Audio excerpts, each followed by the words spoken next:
លក្ខណៈបច្ចេកទេសមួយចំនួនក៏ដូចជាព័ត៌មានលម្អិតអំពីសំបកកង់ត្រាក់ទ័រម៉ាកអាមួរដែលបងប្អូនស្គាល់ច្រើនហើយបងប្អូនហើយសម្រាប់កង់ត្រាក់ទ័រអាមួរនេះក៏デប៉ូឌីណេកង់ត្រាក់ទ័របានធ្វើការផុសបង្ហាញក៏ដូចជាថតបង្ហាញបងប្អូនច្រើនដែរទៅលើកង់ត្រាក់ទ័រម៉ាកអាមួរនេះអញ្ចឹងនេះក៏មកលម្អិតបន្ថែមអំពីលក្ខណៈបច្ចេកទេសផ្សេងទៅលើកង់ត្រាក់ទ័រអាមួរអញ្ចឹងសម្រាប់កង់ត្រាក់ទ័រអាមួរនេះគឺត្រូវបានផលិតចេញពីកៅស៊ូកង់គ្រឿងចក្រ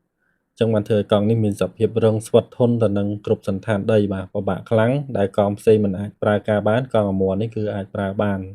ព្រោះថាសាច់កៅស៊ូវាក្រាស់ហើយធន់បាទសាច់កៅស៊ូកង់គ្រឿងចក្រគឺធន់នឹងការប្រើប្រាស់ទៅលើសន្តានដីពិបាកខ្លាំងហើយមួយទៀតដែរសម្រាប់កង់អាមួរនេះគឺត្រូវបានផលិតនៅប្រទេសចិនបាទជាផលិតផលរបស់ប្រទេសចិនអញ្ចឹងបើនៅក្នុងស្រុកយើងមានផលិតផលអាមួរដែលផលិតចេញមកពីប្រទេសផ្សេងៗដែលមិនមែនជាប្រទេសចិនគឺមិនមែនជាផលិតផលអាមួរសុទ្ធទេបាទ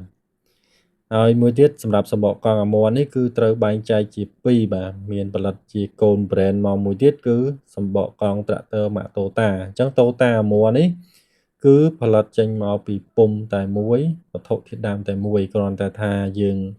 ធ្វើការអ៊ុតបាទអ៊ុតម៉ាកពីលើមួយម៉ាក Toyota មួយម៉ាកអាមួរប៉ុន្តែពីរនេះគឺគុណភាពដូចគ្នាបេះបិទទេបងប្អូន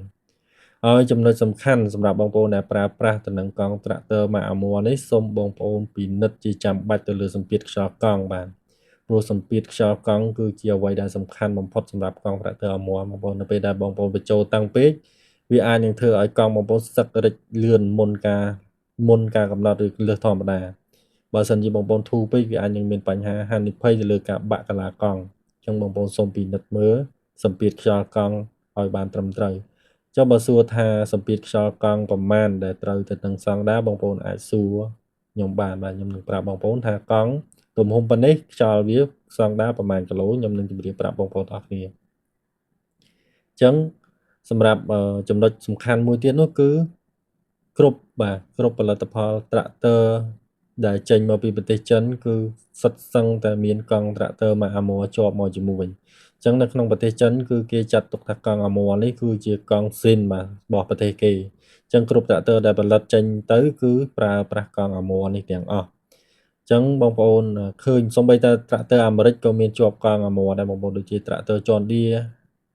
ស៊េរី 95B អីហ្នឹងគឺមានកង់ត្រាក់ទ័រអាមួរនេះទាំងមុខទាំងក្រោយដែលខ្ញុំធ្លាប់ថតបង្ហាញជូនបងប្អូនអញ្ចឹងគឺទៅលើគុណភាពស្តង់ដារគឺកម្រិតពិភពលោកដូចគ្នាអញ្ចឹងបើសិនជាបងប្អូនប្រើទៅក៏មានការភ័យបារម្ភថាbrand របស់ប្រទេសចិនអត់សូវល្អអីអាហ្នឹងមិនមែនជាបញ្ហាទេបងប្អូនអញ្ចឹងនៅពេលដែលបងប្អូនទិញបាទកង់អាមួរអាចសួរតាក់ទងមួយបច្ចេកទេសបន្ថែម